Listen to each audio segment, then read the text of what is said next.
Cuidado porque en estos momentos estamos viendo cómo el precio de Bitcoin inicia un movimiento bajista agresivo. ¿Es este el inicio de una gran corrección en Bitcoin? Y estos son los titulares de las noticias que tenemos para hoy. Monederos Bitcoin con al menos $100 alcanzan cifras récord, acercándose a los 30 millones. Exceso de oferta de altcoins podría poner fin a la temporada alcista, según advierten algunos analistas. Michael Saylor señala una próxima compra de Bitcoin, mientras su precio intenta consolidarse en torno a los $104.000. Pero antes vamos a ver qué es lo que está pasando en Bitcoin, porque estos $104.000 era la zona sobre la que ha estado consolidando el precio durante este fin de semana. Pero como ya sabemos, a medida que nos vamos acercando al lunes, el precio tiende a ir aumentando su volatilidad y justo en estos precisos instantes que acaba de comenzar el lunes empieza este movimiento bajista que amenaza zonas de soporte importantes. Recordemos primero que estamos sobre una nueva estructura tras la que estuvimos trabajando anteriormente, donde el precio ya ha estado desarrollándola durante cierto tiempo. Es importante destacar cómo consideramos algunas muestras de fortaleza durante el desarrollo de la estructura, primero con este T secundario sobre la zona de resistencia y la presión compradora que hemos estado evidenciando durante estos días atrás.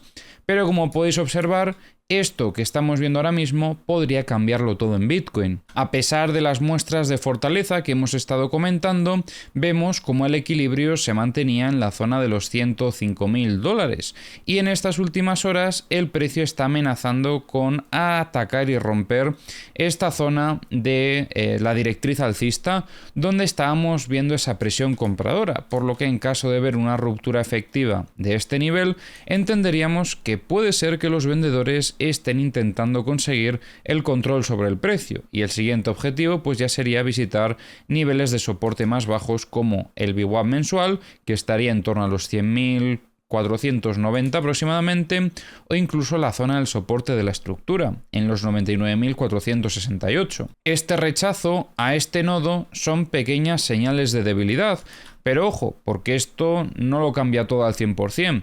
Lo más importante va a ser qué reacción tiene el precio sobre la zona de soporte, porque si vemos este movimiento bajista que viene a limpiar zonas de mínimos, incluso este mínimo que habíamos comentado anteriormente que teníamos por aquí, en torno a los 97.385, y que tras esto reingresa y consolida el reingreso en la estructura, entonces simplemente confirmaremos que ese movimiento es una trampa para limpiar apalancados de longs y a partir de ahí podríamos valorar compras buscando objetivos más alcistas. Pero, ¿qué sucede si finalmente tenemos ruptura de soporte, consolidación de la ruptura y vemos un reingreso incluso en la estructura anterior? Pues ahí la situación de Bitcoin empezaría a ser bastante crítica. A nivel operativa sería más complicada también porque estamos viendo un cambio de contexto muy rápido. Después de haber visto toda esta estructura y después de ver un intento de ruptura de equilibrio al menos, aparentemente, sobre la zona de resistencia, esperamos que este movimiento pueda continuar más por todo el tiempo que ha conllevado el desarrollo de esta estructura. Pero si rápidamente encuentra equilibrio y cambia de contexto por completo, entonces significa que los compradores de esta zona no son tan fuertes como los vendedores que estaríamos viendo aquí y que por lo tanto esto podría tener incluso un impacto mayor en el precio de Bitcoin, llevándonos a buscar incluso niveles operativos más bajos. Así que de momento lo más importante para poder ver qué escenarios vamos a operar va a ser esperar a ver si consigue romper esta zona de soporte, que de momento lo está consiguiendo. De hecho hemos visto un volumen bastante importante también, un volumen significativo durante este movimiento bajista, que podría anticipar esa intencionalidad bajista y luego si lo consigue tendremos que esperar a la zona de soporte y ver la reacción del precio. Esa va a ser la zona definitiva donde se decidirá nuestra operativa para las próximas horas o los próximos días.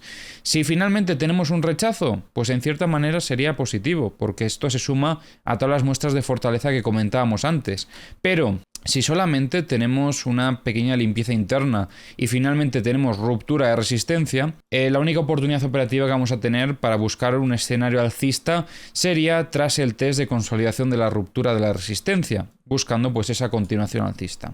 Pero de momento esto no es lo que estamos viendo, así que vamos a esperar en las próximas horas a ver qué es lo que nos confirma Bitcoin. Ahora, como siempre, vamos a revisar las herramientas, comenzando por los mapas de liquidaciones de Trading Different. Ya sabéis que tenéis en la descripción del vídeo los enlaces a todas las herramientas que utilizo y vemos cómo limpian un poco de liquidez que había en los 103.500 aproximadamente, pero donde más liquidez estamos viendo en zona de long son estos tres niveles de aquí. Tenemos los 101.815, los 101.600 y los 101.150. En zona de shorts han dejado bastante liquidez en estos 107.350 y desde los 108.015 hasta los 108.600. Respecto a la liquidez de 100x, vemos que hay mucha en estos 105.535. Liquidez de 50x se acaban de llevar la zona que más liquidez tenía cerca del precio, que eran estos 103.440, y vemos bastante en esta zona de shorts en los 107.420. Respecto a liquidez de 25x, tenemos en esta zona de los 101.605 y los 101.170, y respecto a la liquidez de 10x no veo nada ahora mismo cerca del precio. En Bookmap veíamos bastante volumen de ventas en estos 107.000, volumen que se acaba de retirar en estos últimos minutos después del movimiento bajista, y veíamos compras en los 103.800 que parece que han sido absorbidas, igual que las compras que había en los 104.500. Después de este movimiento bajista aparecen algunas compras en los 100.100 intentando defender al precio, pero de momento pues todavía queda un poco lejos. En los mapas de liquidaciones de The Kingfisher vemos bastante liquidez en zona de longs, sobre todo en estos 100.285 y un poquito también en los 92.820. En los CVDs vemos ventas desde prácticamente todos los exchanges, excepto de Bybit y Bitget. En los mapas de corto plazo tenemos más liquidez en zona de shorts, desde los 104.815 hasta los 105.655, y en los mapas de high leverage tenemos liquidez en estos 104.720 y en torno a los 104.945. Las direcciones de monederos de Bitcoin con al menos $100 han aumentado un 25% en el último año, alcanzando casi los 30 millones, lo que indica un renovado interés en Bitcoin. Factores como la adopción del ETF y un hash rate récord impulsan la tendencia. Además, el 86% de los poseedores de Bitcoin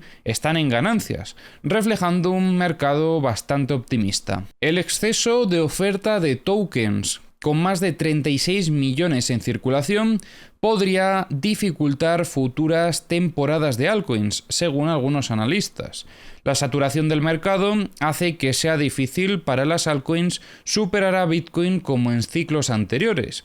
Algunos expertos advierten que la demanda no es suficiente para absorber tanta oferta, mientras que otros creen que ciertas altcoins con utilidad real aún podrían destacar. Estoy completamente de acuerdo con esta noticia. Hay muchísimos tokens y eso podría generar que toda la capacidad que tengan los compradores se diluya entre muchísimos tokens y que al final pues no tengamos una alt season tan bestia. Cuando tenemos pocos tokens, pues todo el dinero se concentra en ellos, pero si tenemos muchísimos, el dinero se acaba diluyendo. También es cierto que probablemente habrá algunos tokens, como siempre, que conseguirán captar la atención del mercado y tendrán sus momentos, pero aparte de eso, pues habrá otros tantos que no llegarán a nada y se diluirá mucho dinero en ellos. Michael Saylor de MicroStrategy señala una próxima compra de Bitcoin mientras el precio se intenta consolidar en torno a los $104.000. Como hemos visto hace unos minutos, esos niveles los está perdiendo ahora. La empresa ya posee 461.000 bitcoins con una ganancia no realizada de más de $19.000 millones.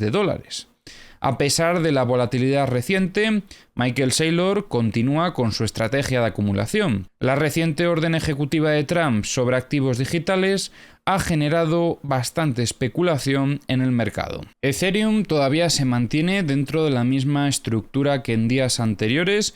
Si os dais cuenta, lo que Bitcoin está haciendo sobre esta zona, Ethereum lo sigue haciendo dentro de su anterior estructura y por lo tanto pues mantenemos la misma operativa, pero en este caso valorando incluso que esto puede ser que no haya sido el movimiento de limpieza. Sobre todo parece que está siguiendo a Bitcoin, pero como hemos comentado en vídeos anteriores, con cierta debilidad extra. Porque bueno, en caso de que siguiese a Bitcoin casi al 100%, pues por lo menos estaría por aquí. Pero no es el caso, en este caso está incluso por debajo de esos niveles, intentando mantener un equilibrio sobre los 3.340 y viendo un movimiento bajista muy similar que el de Bitcoin en estas últimas horas. Pero al estar un poco peor, al tener más debilidad, pues en este caso, mientras Bitcoin está cayendo por aquí más o menos, este todavía se encuentra dentro de la estructura anterior y quizás pues todavía no ha tenido una caída tan fuerte como la que podría tener Bitcoin en caso de que tengamos un inicio de un desequilibrio bajista mayor. Creo que en esa situación Ethereum, aunque podría ir un poquito más tarde, tendrá una caída también más agresiva porque ya de por sí demuestra más debilidad. Respecto a los mapas de liquidaciones de Ethereum, estamos viendo algunas zonas bastante interesantes. En zona de shorts tenemos un poco de liquidez en torno a los 3.445 y en zona de longs tenemos mucha liquidez en torno a los 3.100. Respecto a la liquidez de 100x, ahora mismo no hay ningún nivel interesante. Liquidez de 50 limpian todo lo que había en zona de longs y queda la zona de shorts. Los 3.385 serían algunos niveles y los 3.440 serían otros. Respecto a la liquidez de 25x, tenemos en esta zona de los 3.115 y respecto a la zona de shorts tenemos en los 3.450. Liquidez de 10x, nos empezamos a acercar a algunos niveles interesantes, pero como veis cuanto más bajamos más liquidez vemos. Aumenta bastante a partir de los 3.025 hasta los 2.970. En Bookmap veíamos algunas compras en los 3.275, pero estas creo que no se han terminado absorbiendo. Igualmente entra volumen de compras en los 3.200, pero estas compras no sé yo si se terminan absorbiendo igual que estas que veíamos aquí. En los mapas de The Kingfisher también vemos mucha liquidez en zona de longs, sobre todo en torno a los 3.135.